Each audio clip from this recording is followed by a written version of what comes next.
Hey, what's up, everybody? Chris here. I just saw Furiosa, a Mad Max Saga, the sequel to Fury Road. Just got home. I'm sitting in my garage because it's one of the quiet places where I can record videos these days sometimes. Just thought I would do kind of a quick review, offer my 2 cents on it. Fury Road, I really enjoyed a lot. I thought that Tom Hardy was great in that. I think it's Charlize Theron that played Furiosa in that one. I thought it was cast well. The story and the characters were compelling, but really the primary driver there, pun intended,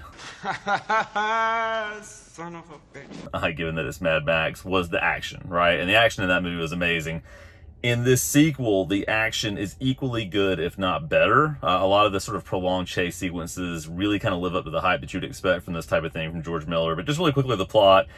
It is a prequel, as you would sort of surmise based on the title, where we see kind of the origins of Furiosa. And it's broken up into chapters. It kind of follows sort of a, not Tarantino-esque in the sense that it jumps around in time, but kind of a chapter-by-chapter sort of approach to explaining kind of her background and how she got to be who she is. Played by Anya Taylor-Joy, who I think does a good job in this, but because the character is primarily, muted, doesn't speak at all for long stretches of the movie. I think I read somewhere that maybe Anya Taylor-Joy has like 30 lines or 31 lines in the whole film. Really is her expressions kind of do a lot of the communicating and the acting, and I think that they mostly work well. Chris Hemsworth plays Dementus, who is just sort of this warlord wasteland dude who is ambitious and trying to take over places like Gastown and Bullet Town and all of those weird places that are part of the Mad Max universe, not Mad Mac. And he does a fantastic job. I think this is actually one of his best acting turns that I can recall, right? I mean, you usually think of Thor and things like that with him, but he's really good in this. He's got a prosthetic nose, so his appearance is a little bit different, but he's maniacal. He's kind of unhinged. He takes on that part well and really kind of runs with it. And I think he's actually the best actor in the film. Just sort of, across the board, I think he does the best job with his role. Not to say that Anya Taylor-Joy is bad in her role, because she's not at all. She just doesn't have a ton to work with in a lot of sequences, and so that's part of it. I mean, I think that the way they fleshed her out with Charlize Theron playing that role in Fury Road was better. So narratively, I would say that this is just okay, right? It's just, there's nothing here that's all that original. It's kind of a revenge tale a little bit. I mean, there's supposed to be kind of a character arc for Furiosa, but you can kind of see it coming, I guess, because you know where she sort of ends up in Fury Road. It's fine. I think the writing is just okay. There's nothing that great about it. There are some interesting characters that are sort of thrown into the film and then they are axed, and that kind of stuff happens, I guess, to, sort of try and grant it some kind of emotion. And so, from that perspective, I think it could have been better, right? I mean, I think that piece of it is sort of the part where it kind of doesn't really hold water or float very well. And there are some gaps in logic. I mean, there's some things, I'm not going to spoil anything. There are some things that happen in this movie where you're like, okay, so how did that person do that and nobody saw it? Or how did this happen? Like, there are some weird little plot developments that don't make a ton of sense.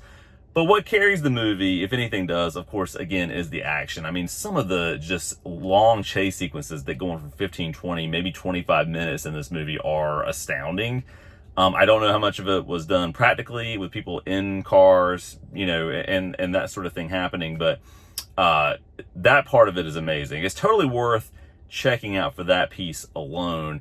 And I think visually, these movies are always just interesting to me. George Miller has kind of a dreamlike quality that he sort of injects into sort of the brutality of it, right? There's that weird kind of push and pull a little bit where you've got these really kind of striking images and some beautiful things happening, but then, of course, the grisly stuff that's part of the Mad Max universe. So visually, the action piece of it works well, but I think everything else, other than Chris Hemsworth's acting in particular, falls a little bit flat. Like, I would not say this is a good movie per se, but I think it's entertaining, and if you're an action junkie and you like vehicle chases and that kind of stuff, then see it. But beyond that, I thought it was okay.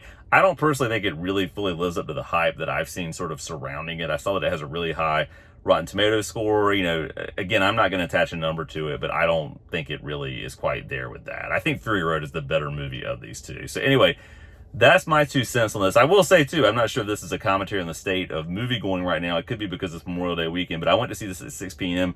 On a Friday night in a busy theater near me, and it was just me and one other person in the whole theater. So I don't know. Maybe they haven't marketed it that well. It was playing on a couple of different screens. Maybe that's part of it, but there weren't that many people there. Maybe the crowd that's interested in this is going to come a little bit later in the evening. I don't know, but it was just me and one other dude watching it, which was cool. I mean, I like that. Sometimes when that happens in a theater, you're not having to worry about being cramped if you're seeing, you know, a huge Star Wars thing or Marvel or whatever. But anyway, I thought it was just okay. That's kind of my takeaway from it. But if you've seen it, let me know what you think in the comments down below. And as always, thanks so much for watching.